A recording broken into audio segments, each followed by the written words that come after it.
शीलापुर नाम का एक बहुत पुराना गांव था। उस गांव के चारों तरफ बहुत सारे जंगल और पहाड़ थे। गांव के सारे चरवाहे जंगल और पहाड़ों पर अपनी अपनी बकरियां और जानवर लेकर जाते थे। उसी गांव में घनश्याम नाम का एक लड़का भी रहता था। घनश्याम बहुत ही गरीब था। घनश्याम के पिताजी एक गरीब किसान थे। उनके पास केवल 3 बीघा जमीन थी। उसी से वो परिवार का खर्चा चलाते थे। घनश्याम की एक बहन भी थी जिसका नाम शीला था। घनश्याम ने अपने घर में 2 बकरियों को पाल रखा था। वो दोनों बकरियों को लेकर रोज पहाड़ पर जाता था। दोनों बकरियां दिन भर पहाड़ों पर घास और हरी हरी पत्तियां खाती थी और घनश्याम पेड़ की छांव में बैठकर सोता रहता था। एक दिन घनश्याम पहाड़ के ऊपर बकरियां चरा रहा था। तभी अचानक जोर की बारिश होने लगती है। पहाड़ के ऊपर एक बहुत पुराना माता का मंदिर था जो खंडर हो चुका था। घनश्याम अपनी दोनों बकरियों को लेकर मंदिर में छुप जाता है और बारिश के रुकने का इंतजार करने लगता है। तो शाम हो जाती है लेकिन बारिश बंद नहीं होती।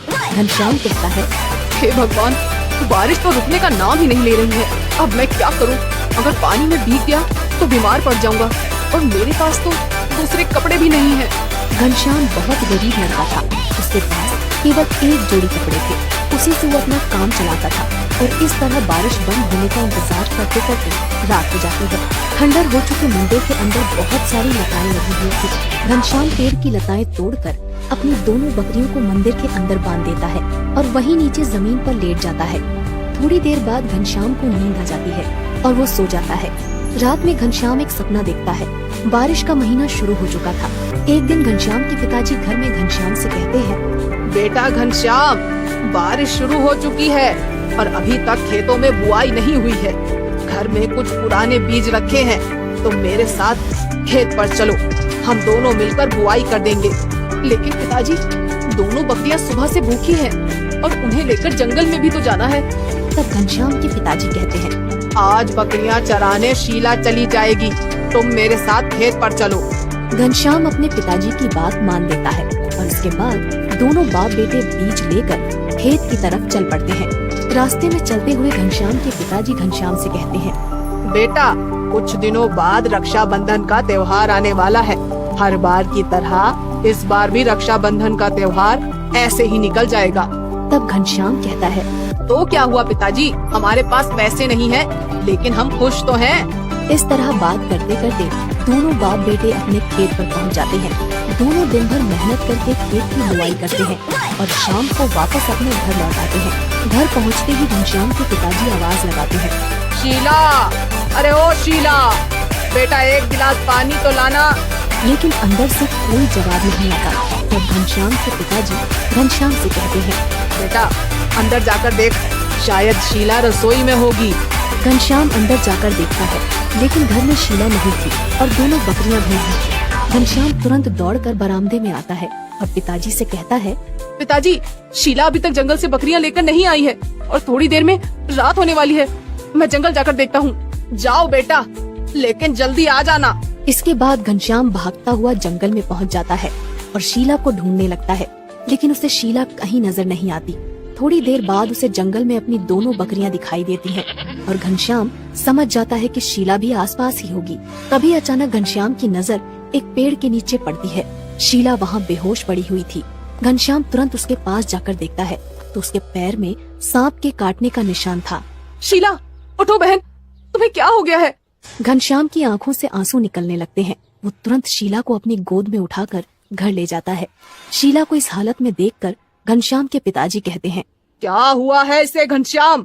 तब घनश्याम रोते हुए बताता है कि शीला को सांप ने काट लिया है। घनश्याम के पिताजी तुरंत दौड़ते हुए गांव के वैद्य के पास जाते हैं। वैद्य तुरंत आकर शीला का इलाज करता है और घनश्याम के पिताजी से कहता है, अब घबराने की कोई बात नहीं, थोड़ी देर में इसे होश आ जाएगा। मैं एक जड़ी बूटी दे रहा हूँ, रात को दूध के साथ मिलाकर पिला देना इसे। इसके बाद वैद्य वहाँ से चला जाता है। थोड़ी देर बाद शीला को होश आ जाता है और वो घनश्याम के गले लगकर रोने लगती है। घनश्याम शीला से कहता है, आज के बाद तुम कभी अकेले जंगल नहीं जाओगी। दोनों भाई बहन का प्यार देखकर पास में खड़े घनश्याम के पिताजी की आंखों में आंसू आ जाते हैं। अगले दिन घनश्याम दोनों बकरियां लेकर जंगल की तरफ निकल पड़ता है। जंगल जाने से पहले शीला एक कपड़े में रोटी और अचार अपने भाई घनश्याम के लिए बांध देती है। जंगल पहुँचते पहुँचते घनश्याम को दोपहर हो जाती है और उसे भूख लगने लगती है। तभी उसे पहाड़ पर माता का पुराना मंदिर दिखाई देता है और वो सोचता है बहुत दिनों से पहाड़ के ऊपर नहीं गया, क्यों ना आज पहाड़ के ऊपर ही खाना खाया जाए। और घनश्याम अपनी दोनों बकरियों को लेकर पहाड़ के ऊपर पहुंच जाता है। वो दोनों बकरियों को पत्ती डालकर मंदिर के अंदर चला जाता है। मंदिर के अंदर घनश्याम को कुछ चमकदार चीज दिखाई देती है। वो मंदिर के अंदर जाकर देखता है तो दंग रह जाता है। मंदिर के अंदर सोने की राखी की बारिश हो रही थी। पहले तो घनश्याम को अपनी आंखों पर यकीन नहीं होता, लेकिन जब वो पास जाकर देखता है तो सचमुच चारों तरफ सोने की राखियों की बरसात हो रही थी। घनश्याम एक राखी को अपने हाथ में उठाकर कहता है, रक्षाबंधन के दिन शीला ये सोने की राखी मेरे हाथ पर बांधेगी तो उसे बहुत अच्छा लगेगा। इसके बाद घनश्याम अपनी शर्ट उतारकर बहुत सारी सोने की राखियां उसमें बांध लेता है और वापस अपने घर आ जाता है। घनश्याम को देखते ही शीला कहती है, अरे भैया, आज इतनी जल्दी वापस आ गए और बकरियां कहाँ पर है? तब घनश्याम थोड़ा हकलाते हुए कहता है, अरे वो शीला, मैं घनश्याम सोच में पड़ जाता है कि शीला को सब कुछ बताऊं या नहीं, लेकिन शीला के लगातार पूछने पर घनश्याम उसे सारी सच्चाई बता देता है। घनश्याम पोटली खोलकर शीला को सोने की राखियां दिखाता है। इतनी सारी सोने की राखियां देखकर पहले तो शीला को यकीन नहीं होता। फिर वो घनश्याम से कहती है, भैया, मेरे पास एक आइडिया है। रक्षाबंधन के दिन हम लोग बाजार में सोने की राखियों वाली दुकान लगा लेंगे, इसमें हमें बहुत पैसा मिलेगा। तब घनश्याम कहता है, तुम बिल्कुल सही कह रही हो बहना, हम ऐसा ही करेंगे। थोड़े दिनों बाद रक्षाबंधन आ जाता है और घनश्याम बाजार में अपनी दुकान लगा लेता है। सोने की राखियां बाजार में बहुत महंगी बिकती हैं और घनश्याम ढेर सारा पैसा कमा लेता है। ये त्योहार घनश्याम और उसके परिवार का सबसे अच्छा त्योहार था। इसके बाद घनश्याम हर साल रक्षाबंधन के दिन सोने की राखियां बेचकर खूब पैसा कमाता है और जब राखियां खत्म हो जाती हैं तो दोबारा से पहाड़ के ऊपर जाकर उसी पुराने मंदिर से राखियां ले आता है। इसी तरह सोने की राखी वाली बारिश से घनश्याम बहुत अमीर आदमी बन जाता है और वो अपने पिता और बहन के साथ खुशी खुशी रहने लगता है। तभी अचानक घनश्याम की नींद खुलती है। सुबह हो चुकी थी और बारिश भी बंद हो चुकी थी। घनश्याम अंगड़ाई लेते हुए कहता है, क्या था? सोने की राखी की बारिश? काश ऐसा हो जाए। इसके बाद घनश्याम अपनी दोनों बकरियां लेकर वापस माँ, उठना माँ, उठना माँ। विनोद भैया, माँ को उठने को बोलो ना। देखो इंदर भैया कितना रो रहे हैं। बड़ा ही बुरा हुआ इन चारों भाई बहनों के साथ। एक इनकी माँ सीता ही तो थी जो आज वो भी चली गई। इस दुनिया से अब बेचारे इन बिन माँ के बच्चों को कौन देखेगा। वही तो मोहन, अरे एक माँ बिना बाप के भी बच्चे पाल लेती है, मगर एक बाप नहीं। यूं तो ये दोनों भाई हैं, मगर हैं तो ये भी बच्चे। अब 10-12 बरस कोई उम्र थोड़ी है इनकी कमाने की। वहाँ खड़ा हर कोई उन बिन माँ के बच्चों को देखकर दुख जता रहा है। विनोद, इंदर, सुमन और राधा अपनी माँ की बेसुध पड़ी लाश को देखे जा रहे थे। सीता के पिता ने उसका हाथ रमेश जैसे गलत इंसान के हाथ में दे दिया। सीता को शादी के बाद पता चला कि रमेश पियक्कड़ है, मगर हर औरत की तरह सीता ने भी इस उम्मीद से कि एक न एक दिन रमेश सुधर जाएगा, उसने इस रिश्ते को निभाया और 2 बेटी और 2 बेटों को जन्म दिया। सारा जीवन दुख उठाकर उसने भरसक उन्हें पालने की जिम्मेदारी उठाई, मगर उसका कमजोर शरीर जरूरत से ज्यादा मेहनत करने की वजह से कई बीमारी में घिर गया और आज सीता इस दुनिया में नहीं रही। विनोद ने डबडबाई आंखों से अपनी माँ के शव को देखकर कहा, इंदर भाई, माँ का अंतिम संस्कार करना है। दोनों भाई अर्थी उठाए शमशान घाट लाकर अंतिम संस्कार करते हैं। ठंड इतनी भयंकर थी कि बेचारे उन बिन माँ के भाई बहनों का रोम रोम कांप उठा था। दुधमुही राधा चिता को जलता देख बस रोए जा रही थी। खुद जलते जलते भी वो माँ अपने औलाद के उघार शरीर को गर्माहट से भर जाती है। बेचारे उन चारों भाई बहनों को भूखे प्यासे 2 दिन हो जाते हैं। अले ले चुप हो जा राधा, तू तो भैया की प्यारी बहना है ना। भैया, राधा को दूध पीना है, वो भूख से रो रही है। बस अब मैं मेरी दोनों बहनों को ऐसे भूखा नहीं देख सकता। इंदर, तू इनका ख्याल रखना, मैं खाना लेके आऊंगा। मैं भी आपके साथ चलूंगा भैया, हमारी दोनों बहनें हम दोनों भाइयों की जिम्मेदारी है। ये ले सुमन, राधा का ख्याल रखना। 2 साल की राधा को सुमन की गोद में देकर दोनों भाई उस ठंड के कहर में काम ढूंढने निकल जाते हैं। ओह भैया, यहाँ तो कितनी ठंड है और कोहरा भी, कुछ भी दिखाई नहीं दे रहा। हमें आगे चलना होगा। कुछ दूर आगे आकर वो कुछ लोगों को अनाज की बोरियां उतारते देखते हैं। चल भाई, वहाँ चलकर काम मांगते हैं। हाँ भैया। जरा जल्दी जल्दी बोरी उतारो। दोनों भाई रामनाथ के आगे हाथ जोड़कर खड़े हो जाते हैं। सेठ जी हमें भी काम दे दीजिए। मगर बच्चों, तुम तो अभी बहुत छोटे हो और ये बोरियां उतनी ही भारी हैं, उठा पाओगे तुम? तभी दोनों की आंखों के सामने अपनी बहनों का भूखा चेहरा आ जाता है। हाँ सेठ जी, हम उठा लेंगे, क्योंकि इस वक्त हमें अपनी दोनों बहनों के लिए खाना लेकर जाना है। रामनाथ दोनों को काम दे देता है। ठंड में बोझा ढोके खाना लिए वो घर जाते हैं और अपनी बहनों को पेट भर कर खिलाकर खुद भूखे सो जाते हैं। ऐसे ही 15 साल बीत जाते हैं। विनोद, इंदार, ये लो तुम्हारी आज की दिहाड़ी। कितने हैं सेठ जी? दोनों के मिलाकर पूरे 2000 हैं। बहुत बहुत शुक्रिया सेठ जी। विनोद, कितनी बार कहा है मुझे सेठ जी मत कहा कर, काका कहा कर। कितने छोटे से आए थे तुम यहाँ, 15 साल बीत गए। तुम दोनों भाइयों की वजह से मेरा कल का छोटा सा गोदाम राशन मिल बन गया है। खैर, पिछले 2 दिन से तुम घर नहीं गए। जाओ, तुम्हारी दोनों बहनें चिंता कर रही होंगी। चलो भैया, घर चलते हैं। तभी उन्हें जाता देखकर रामनाथ ने कहा, इन दोनों भाइयों को देखकर लगता ही नहीं है कि ये बिन माँ के बच्चे हैं। खुद पर दुख उठाकर अपनी दोनों बहनों को पढ़ाया लिखाया। ईश्वर ऐसा भाई और ऐसी औलाद हर माँ को दे। राधा, सुमन, कहाँ हो हमारी प्यारी बहनों? विनोद भैया, इंदर भैया, कहाँ थे आप? आप दोनों को देखो तो, मुंह कैसे मुरझाया हुआ सा है। अरे वो सब छोड़ो और ये देखो, हम तुम दोनों के लिए क्या लाए हैं।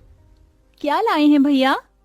अरे ये तुम दोनों के लिए 2 जोड़ी सूट और ये स्वेटर। भैया, इसकी क्या जरूरत थी? कितनी ठंड पड़ रही है और आप हर दिन ऐसे ठिठुरते हुए जाते हैं काम पर। हर बार हम दोनों बहनों के बारे में सोचते हैं, अपने तन पर एक जोड़ी स्वेटर भी नहीं खरीदते। आप नहीं जानते भैया, आप दोनों जब कांपते हुए काम पर जाते हैं ना, तो हमें बहुत दुख होता है। कहते कहते सुमन रो देती है। अरे पगली, रोती क्यों है? तुझे पता है तुम दोनों हमारे जिगर का टुकड़ा हो। हम तुम्हारी आंखों में आंसू नहीं देख सकते, इसलिए तुम्हारे गरीब भाई खुद ही दुख उठाते हैं। तभी डबडबाई आंखों से राधा कहती है, भैया फिर कभी खुद को गरीब ना कहना। सच कहती हूँ, ये हमारी तकदीर है जो आप दोनों हमारे वीर हैं। आप दोनों की परछाई में हमने हमेशा माँ को देखा है। आज भी याद है हमें, मुझे और सुमन दीदी को पेट भर खिलाने के लिए आप दोनों कैसे भूखे रह जाते थे, हमें पढ़ाया लिखाया। भैया, अब आप दोनों शादी कर लीजिए। नहीं सुमन, जब तक तुम दोनों का घर नहीं बस जाता तब तक हम भाई शादी नहीं करेंगे। तभी दारू के नशे में धुत रमेश घर में घुसा। ए विनोद, चल मुझे पैसे दे, मुझे दारू पीना है। शर्म नहीं आती आपको? आपकी इसी दारू की आदत की वजह से हमारी माँ दुनिया से चली गई और हम बिन माँ के हो गए। चले जाओ यहाँ से। ऐसे ही दिन बीतते गए और दोनों भाई राधा और सुमन के लिए रिश्ते देखने लगे। फिर एक दिन बड़ी सी गाड़ी उन बिन माँ के गरीब भाई बहन के द्वार पर आई। आइए वसुंधरा जी, मुझ गरीब भाई की कुटिया में आपका स्वागत है। इंदर, जाकर राधा और सुमन को ले आ। वसुंधरा दोनों की सादगी देखकर उन्हें पसंद कर लेती है। विनोद, मुझे तुम्हारी बहनें पसंद है। तुम बस शादी की तैयारी करो, मैं जल्दी अपने बेटों की बारात लेकर आऊंगी। माँ जी, मेरी आपसे एक विनती है। आप तो जानती हैं हम दोनों बिन माँ की बेटियां हैं। हमारे भाइयों ने बड़ा दुख उठाकर हमें पाला है। हमारे भाई दहेज नहीं दे पाएंगे। ये सुनकर दोनों भाइयों की आंख से आंसू छलक जाता है। बेटी, मुझे कोई दहेज नहीं चाहिए, चलती हूँ। ऐसे ही दिन बीतते हैं। इधर शादी का दिन पास आया है तो वहीं ठंड कई गुना बढ़ जाती है। भैया, आज आपकी तबीयत बिल्कुल ठीक नहीं लग रही है। हाँ भैया, लगता है आपको ठंड लग गई है। आज आप आराम कीजिए। नहीं इंदर, अभी बहनों की विदाई के लिए पैसे जोड़ने हैं, मैं घर पर नहीं बैठ सकता। ये कहकर उतनी ठंड में भी विनोद काम पर चल देता है। अब वह दिन भर बोरी ढोते और फिर बचे वक्त में जूते साफ करते तो कभी मलबा ढोते। अब शादी की रस्म भी शुरू हो जाती है। राधा सुमन को हल्दी मेहंदी लगाने लगती है। भैया, कल इसी वक्त हमारे आंगन में बहनों की बारात आएगी। ये हम दोनों भाइयों का कितना बड़ा भाग्य है ना भैया, जो अपनी बहनों का कन्यादान हम करेंगे। हाँ इंदर। मगर दोनों को कहाँ पता था कि एक और दुख उन पर आन पड़ने को है। शादी के रखे पैसे को रमेश चुरा कर ले जाकर दारू पी जाता है और खूब सट्टा खेलता है, जिसके बाद दोनों चिंता में आ जाते हैं। भैया, पैसे तो है ही नहीं। हे भगवान, कितनी मुश्किल से कर्ज उठाया था शादी के लिए, अब ऐन मौके पर कौन देगा ऐसे पैसे। अरे यार, आज राधा और सुमन की बारात है, हमारी बहनों की इज्जत चली जाएगी, कैसे करेंगे हम उनकी विदाई। माँ, तेरे दोनों बेटे हार गए माँ। दरवाजे पर खड़ा रामनाथ ये सुन लेता है और फौरन पैसे मंगवा कर उन्हें दे देता है। विनोद, इंदर, ये लो और इसे अपनी बहनों का कन्यादान करो। बहुत बहुत शुक्रिया काका, आज आपने हमारी बहनों की विदाई रुकने से बचा लिया। जिसके बाद दोनों उनका कन्यादान करते हैं और शादी बड़े धूमधाम से वसुंधरा के बेटों से होती है, जिसे कि पूरा गांव देखता है। और विदा होते हुए सुमन दिल से रोते हुए कहती है, भैया, आपने हम दोनों के लिए माँ और पिता दोनों का फर्ज निभाया। जाते जाते इस बहन को एक खुशी और दे दो। बोल मेरी बहन। भैया, अब बस अपना घर बसा लो, हम दोनों आपका घर बसते देखना चाहती हैं। थोड़े ही दिनों बाद दोनों भाई भी शादी कर लेते हैं और चारों बहन भाई अपने अपने जीवन में खुशी हो पाते हैं। कहते हैं इस दुनिया में माँ की जगह कोई नहीं ले सकता, मगर इंदर और विनोद जैसे भाई जिस भी गरीब बहन के भाग्य में हो तो माँ और पिता दोनों का रूप मिल जाता है। माँ, माँ उठो ना। दीदी, माँ उठती क्यों नहीं?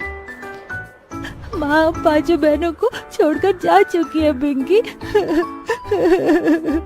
कहते कहते 9 साल की राधा भी रो पड़ी। बबीता, गौरी, राधा, पिंकी और मुनिया के सामने उनकी माँ की लाश पड़ी हुई थी, जिसे देख उस माँ की गरीब बेसहारा बेटियां सिसक सिसक कर रो रही थी। सबसे छोटी मुनिया को पता भी नहीं था कि उसकी माँ उसे हमेशा के लिए छोड़कर जा चुकी है। पांचों ने बड़े दुख के साथ अपनी माँ का अंतिम संस्कार किया। बड़ा ही अजीब नजारा था। वो एक माँ अपनी चिता की अग्नि से जलते हुए उस ठंड में गर्माहट दे गई। ऐसे ही 2 दिन बीत गए। मुनिया रोने लगी। गौरी मुनिया को गोद में लेकर चुप कराने की कोशिश करती है। दीदी, लगता है मुनिया को जोर की भूख लगी है, वो बस रोई जा रही है। जानती हूँ गौरी, मगर मुनिया को पिलाने के लिए घर में दूध भी नहीं और ना ही हमारे पास पैसे हैं। तभी बबीता राशन के डिब्बे देखती है जिसमें उसे जरा सा चावल मिलता है, जिसे देख वो डबडबाई आंखों से कहती है, एक काम करती हूँ, इसका गीले चावल बनाकर सबको खिला देती हूँ, कम से कम इससे मेरी भूखी बहनों के पेट में कुछ तो जाएगा। बबीता चूल्हे का धुआं झेलकर भात बनाने लगती है और उसकी बाकी की बहनें ठंड में ठिठुरते हुए भूख भरी आंखों से उसे देखती हैं। देखो, चावल बन गया मेरी बहनों, आओ खाते हैं। सबको भूख इतनी थी कि सब खाने लगे और बबीता एक एक दाना दूध मुनिया के मुंह में भी डालती। तभी एकदम से उन्हें गाजर के हलवे की खुशबू आती है। दीदी, लगता है किसी के घर गाजर का हलवा बन रहा है। याद है माँ हमारे लिए ठंड में कैसे खोया मावा डालकर गाजर का हलवा बनाती थी? हाँ पिंकी, याद है, मगर अब हमारे दुख के दिन चल रहे हैं। अब हम बहनों को ही एक दूसरे का ख्याल रखना है। इसके बाद पांचों सो जाती हैं। तभी आधी रात को पांचों ठंड से ठिठुरते हुए सो जाती हैं। तभी एकदम से आधी रात को बर्फ का तूफान उठता है। हे भगवान, कितनी जोर से बिजली चमक रही है। गौरी, पिंकी, राधा, उठो, हमें घर से निकलना होगा। पांचों उठकर जैसे ही बाहर निकलती हैं, उनका घर ढह जाता है और पांचों अनाथ बेसहारा बहनें सड़क पर आ जाती हैं। दीदी, बहुत ठंड लग रही है। दीदी, अब इतनी ठंड में हम कहाँ जाएंगे? पता नहीं बहनों, मगर इस ठंड से बचने के लिए जगह तो ढूंढनी ही होगी। पूरी सड़क पर घनी ओस जमी थी और ठंडी हवा कहर ढा रही थी। तभी बबीता एक कूड़े खाते के पास रुकती है, जहाँ एक टूटा फूटा पाइपलाइन पड़ा हुआ था। आज से यही हमारा घर है, हम पांचों यहीं रहेंगे। बेचारी बेसहारा बहनें उस कड़कड़ाती ठंड में उस पाइपलाइन में रात काटती हैं। अगले दिन बबीता काम ढूंढने जाती है, मगर बच्चा जानकर उसे कोई काम नहीं देता। हे भगवान, कोई मुझे काम नहीं दे रहा, ऐसे में अपनी बहनों को कैसे पालूंगी? तभी उसे एक रेडी पर गाजर का हलवा बिकता दिखाई देता है। ठंड के मौसम में सब गाजर का हलवा खाना पसंद करते हैं, क्यों ना मैं भी गाजर का हलवा बनाकर बेचूं? मगर पैसे कहाँ से लाऊं? तभी बबीता को कुछ लोग भीख मांगते दिखते हैं और उसकी आंखों के आगे अपनी बहनों का भूखा चेहरा आता है, जिसके चलते वो भीख मांगने लगी। साहब जी, दया करके कुछ खाने को दे दो, मेरी बहनें बहुत भूखी हैं। तभी दया खाकर एक ढाबे वाला उसे रोटी देता है, जिसे लेकर वो जाने लगती है। तभी उसे बीच रास्ते में ठंड से ठिठुरती एक बुढ़िया दिखती है। तभी ललचाई आंखों से वो रोटी मांगती है। बेटी, बड़ी भूख लगी है, मुझे ये रोटी दे सकती हो? 2 दिन से कुछ नहीं खाया। ये लो अम्मा, ये रोटी आप खा लो। रोटी देकर जैसे ही बबीता जाने लगती है, तभी बुढ़िया परी बन जाती है। बबीता, तुम दिल की बहुत अच्छी हो, इतने दुख में होकर भी तुमने अपने हिस्से की रोटी दे दी। मैं भी तुम्हें कुछ देना चाहती हूँ। परी अपनी जादुई छड़ी घुमाकर बड़े ही चमकीले लाल गाजर देती है। ये लो, जादुई गाजर है। तुम गाजर का हलवा बेचना चाहती थी ना? इससे तुम जितना भी गाजर का हलवा बनाकर बेचोगी, ये घटेगा नहीं। जादुई गाजर को देने के लिए तुम्हारा बहुत बहुत शुक्रिया परी। गाजर लेकर बबीता अपनी चारों बहनों के पास आ जाती है और सारी बात बताती है। अगले दिन चारों अनाथ बहनें मुनिया को गोदी में लिए गाजर का हलवा बनाकर बेचने फुटपाथ पर आती है, जहां गौरी जोर जोर से लोगों को आवाज लगाकर बुलाती है। गाजर का हलवा खा लो, ठंड में लाल लाल ताजे गाजर का हलवा खा लो, एकदम सस्ते में, पहले आओ पहले पाओ। गाजर के हलवे की खुशबू से लोग उन पांचों अनाथ बहनों के पास खिंचे चले आते हैं। भाई खुशबू तो बहुत ही बढ़िया आ रही है हलवे की, एक प्लेट देना। जी साहब, ये लीजिए। जैसे ही ग्राहक उन अनाथ बहनों का गाजर का हलवा चखता है तो वो खुश होकर तारीफ करते हुए बोलता है, भाई वाह, तुम बच्चियों ने तो बड़ा ही गजब का गाजर का हलवा बनाया है। किससे सीखा? माँ से? माँ शब्द से ही सबकी आंखों में आंसू भर आते हैं। लेकिन हमारी माँ तो है ही नहीं, वो तो कब की मर गई, हम अनाथ हैं। पिंकी की ये बात सुनकर ग्राहक का दिल निकल आया। उसने दया का हाथ उनके सिर पर फेरते हुए कहा, बेटी, जिनका कोई नहीं होता उनका भगवान होता है, ये लो तुम्हारे पैसे। तभी एक और दूसरा ग्राहक वहां गाजर का हलवा खाने आया, जिसने गरम कोट और मफलर ओढ़ा था। वहीं बेचारी वो अपनी बहनें ठंड में ठिठुरे जा रही थी। अरे जरा एक प्लेट गाजर का हलवा तो लगाना। ये लीजिए बाबूजी। गाजर के हलवे का स्वाद इतना बढ़िया था कि ग्राहक ने एक नहीं बल्कि 2 से 3 प्लेट हलवा खाया। भाई वाह, हलवा तो गजब का बनाती हो तुम बहनें, खाकर दिल खुश हो गया। ग्राहक पैसे देकर चला जाता है। तभी राधा ठिठुरते हुए कहती है, दीदी, आप तो ये ठंड सही नहीं जाती। दीदी माँ होती तो हमारे लिए स्वेटर बुनती ना, हम ऐसे बिना स्वेटर के नहीं होते। अपनी बड़ी बहन को थोड़ा वक्त दो मेरी बहनों, मैं तुम्हारे लिए जल्दी स्वेटर खरीद कर ले आऊंगी। ऐसे ही दिन बीतते जाते हैं और वो बेसहारा अनाथ बहनें ठंड में कपकपाते हुए हर दिन उसी ठंड भरी सड़क पर गाजर का हलवा बेचती और कभी बड़ा पाव तो कभी रूखा सूखा खाकर सो जाती, जिससे पैसे जोड़ जोड़ कर वो अपनी बहनों को स्वेटर दिलाती है। गाजर का हलवा खा लो, ठंड में लाल लाल ताजे गाजर का हलवा खा लो, एकदम सस्ते में, पहले आओ पहले पाओ। अब तो ठंड में उनके गाजर का हलवा खाने के लिए लोगों की भीड़ लगने लगती है और हलवा जितना बिकता परी के दिए जादू से उतना ही बढ़ता जाता। दीदी, ये गाजर का जादुई हलवा तो बहुत ही अच्छा है, जितना बिकता है घटने की बजाय बढ़ता जाता है। हाँ पिंकी, ये बस उस जादुई परी के लिए वरदान का ही असर है, वरना आज हम अनाथ बहनें भूखी मर रही होती। कहते कहते दुख से बबीता रोने लगती है। हर दिन के साथ बिक्री बढ़ती जाती है, जिससे बबीता अपने और अपनी बहनों के लिए एक घर बना लेती है और अब पांचों उसी में रहने लगती हैं। दीदी, इस घर में बिल्कुल भी ठंड नहीं, यहाँ कितनी गर्माहट है। हाँ, अब हमें अपना घर मिल गया, हमें उस टूटे फूटे पाइपलाइन में नहीं रहना पड़ेगा। तभी डबडबाई आंखों से बबीता कहती है, हाँ मेरी बहनों, आज हम गरीब अनाथ बहनों के पास अपना घर है, इसलिए कुछ मीठा तो खाना चाहिए, और इस गाजर के हलवे से अच्छा क्या होगा। पांचों बहनें गाजर का हलवा खाकर उस खुशी को आपस में बांटती हैं और मुनिया अपनी तोतली जुबान में बोलती है, आता है। दीदी देखो, मुनिया भी बोलने लगी, गाजर का हलवा उसे भी पसंद आया। ये हलवा है ही इतना स्वादिष्ट, मुझे तो और खाना है। मुझे भी एक कटोरी गाजर का हलवा और चाहिए। हाँ हाँ, ये लो मेरी बहनों, खाओ पेट भर कर खाओ, आज कितने दिन बाद हमने कुछ अच्छा खाया है। उस दिन से पांचों अनाथ बहनों का सारा दुख दूर हो जाता है, क्योंकि अब उनके पास अपनी छत थी। बबीता अपनी चारों बहनों को स्कूल भी भेजने लगती है और खुद सारी जिम्मेदारी उठा लेती है और हलवा बेचकर चारों को पढ़ाती है। कानपुर गांव में ठाकुर वीरेंद्र प्रताप रहता था। वो बहुत पैसे वाला था और वो बहुत दयालु किस्म का आदमी था। वो गरीबों की बहुत मदद करता था। उसके पास 3 जादुई नारियल के पेड़ थे, जो कि उसने अपने गांव के बाहर लगा रखे थे। एक नारियल का पेड़ सोने के नारियल देता था और दूसरा नारियल का पेड़ पैसे देता था और तीसरा नारियल का पेड़ अलग अलग तरह के फल देता था। ठाकुर वीरेंद्र प्रताप चौहानपुर गांव का मुखिया भी था, पर अब बेचारा ठाकुर वीरेंद्र प्रताप बूढ़ा हो गया था। उसकी सेहत अब ठीक नहीं रहती थी। ठाकुर वीरेंद्र प्रताप के 3 बेटे थे। सबसे बड़े बेटे का नाम सुंदर, जो बहुत बुद्धिमान और चतुर था, पर सुंदर आलसी बहुत था। दूसरे बेटे का नाम सुशील था। वो भी सुंदर से कम नहीं था। उसकी चतुराई से भी हर कोई वाकिफ था। और सबसे छोटे बेटे का नाम सुलभ। सुलभ बहुत मासूम था और बुद्धिमान भी इतना नहीं था, पर सुलभ आलसी नहीं था। वो वीरेंद्र प्रताप की किसी भी बात को नहीं टालता था। ठाकुर वीरेंद्र प्रताप इसी चिंता में था कि आखिर वो उसका वारिस किसको बनाकर जाए। वो चाहता था कि वारिस वही बने जो इसके लायक हो, उसकी धन संपत्ति और 3 जादुई नारियल पेड़ों का सदुपयोग करे। एक दिन रात को वो विचार में मग्न था कि आखिर कैसे अच्छा वारिस ढूंढा जाए।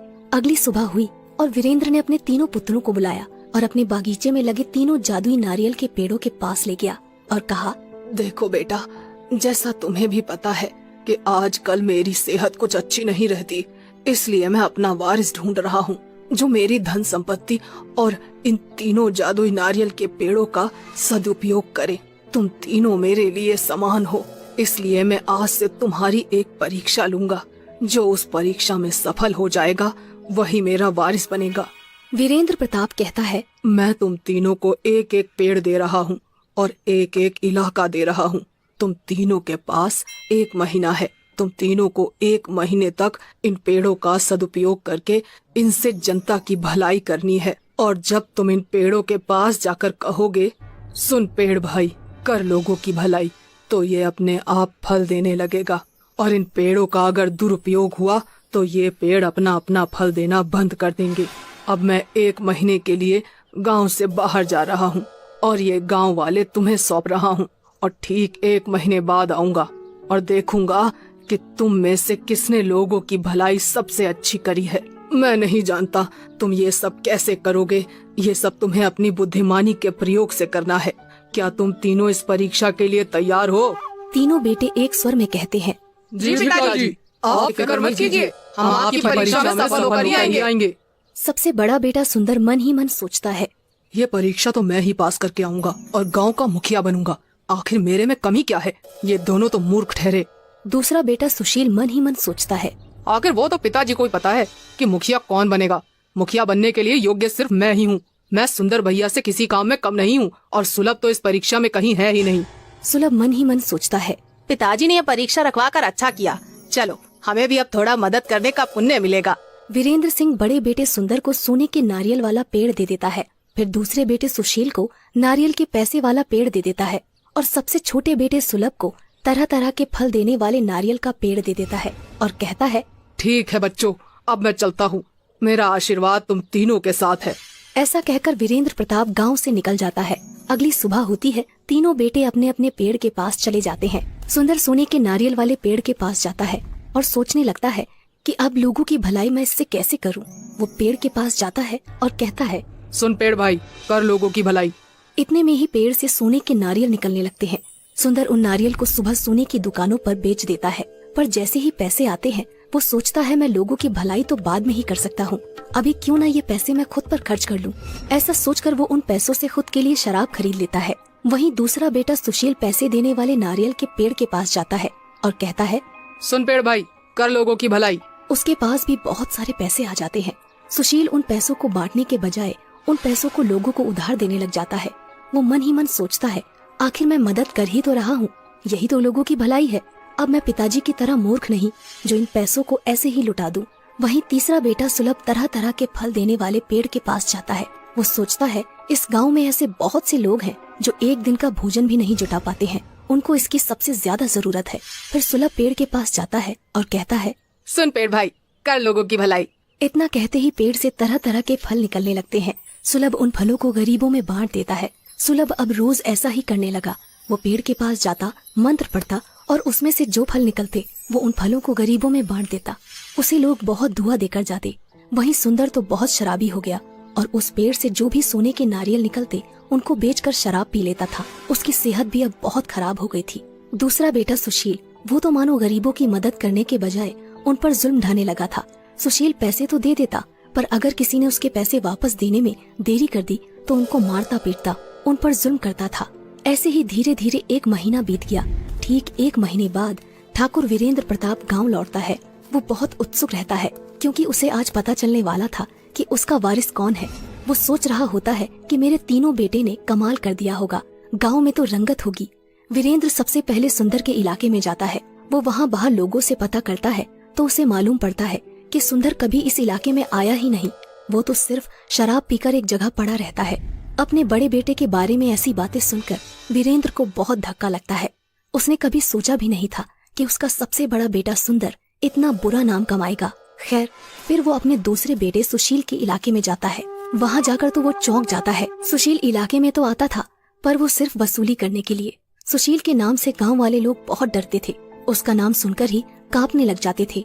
अपने बेटे के बारे में ऐसी बातें सुनकर वीरेंद्र को बहुत दुख होता है। वीरेंद्र वहाँ से आगे बढ़ता है और सुलभ के इलाके में जाता है और वो वहाँ देखता है कि सुलभ के इलाके में खुशहाली है। लोग मस्ती से अपना काम कर रहे हैं और सुलभ को दुआएं दे रहे हैं। सुलभ की तारीफ सुनकर वीरेंद्र का मन बहुत खुश होता है। वीरेंद्र फिर सीधा अपने घर जाता है और अपने तीनों बेटों को अपने कक्ष में बुलाता है। तीनों बेटे वीरेंद्र के पास जाते हैं। सुंदर और सुशील वीरेंद्र को देखकर उनके चरणों पर गिर जाते हैं और कहने लगते हैं, पिताजी, हमें माफ कर दीजिए पिताजी। हम लोगों की भलाई नहीं कर सके। आपने जो हमारी परीक्षा ली, हम उस पर भी खरे नहीं उतरे। हमारे दुरुपयोग करने से वो पेड़ भी गायब हो गया। सुंदर और सुशील, तुम दोनों को अपने छोटे भाई सुलभ से कुछ सीखना चाहिए। उसने कितने अच्छे से अपने इलाके को संभाला और गांव वालों की भलाई करी। इतना कहकर वीरेंद्र सुलभ को अपने पास बुलाता है। सुलभ, इधर आओ बेटा। जी पिताजी। सुलभ, मुझे बिल्कुल भी उम्मीद नहीं थी कि तुम इस परीक्षा में पास हो जाओगे, पर तुमने साबित कर दिया कि तुम ही मेरे असली वारिस हो। शाबाश बेटा, शाबाश। नहीं पिताजी, मैंने ये सब वारिस बनने के लिए नहीं किया। मैंने ये सिर्फ लोगों की भलाई के लिए किया। और जब मेरे बड़े भाई सुंदर हैं, तो उनके रहते मैं वारिस नहीं बनना चाहता। वाह बेटे वाह, तुम तो बेशकीमती हीरा निकले। तुम्हारी सोच को तो तुम्हारे पिता नमन करते हैं। तुम इस परीक्षा में पास हुए हो, इसलिए असली वारिस तुम ही हो बेटा। ऐसा कहकर वीरेंद्र सुलभ को गले लगा लेता है और अगले ही दिन सभी गांव वालों के सामने सुलभ को अपना वारिस और नया मुखिया घोषित कर देता है। कहानी पसंद आए तो लाइक, शेयर और सब्सक्राइब जरूर करें।